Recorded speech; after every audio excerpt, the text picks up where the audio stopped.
Você quer ver uma coisa tão bonita? É a lua cor de prata clareando meu sertão.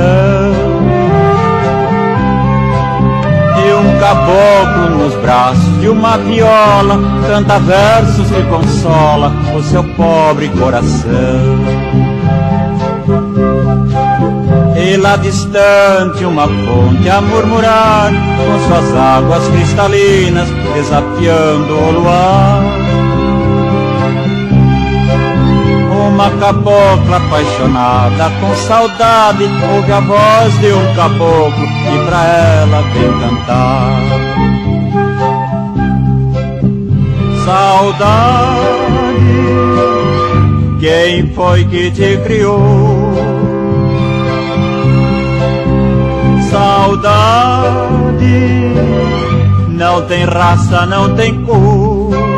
Mora no mato, na cidade, nos confins e também no coração de quem sofre igual a mim.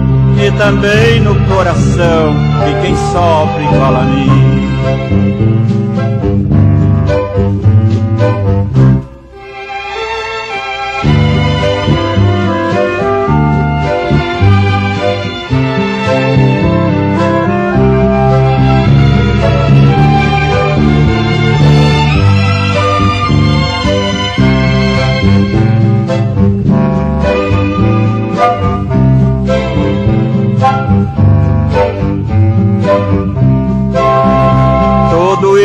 Eu já vi e já senti quando eu era um caboclo apaixonado e lá vivi.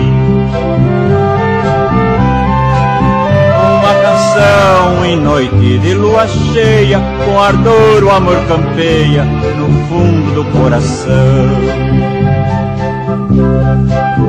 E lá deixei uma cabocla apaixonada, pobrezinha desprezada, nos confins do meu sertão.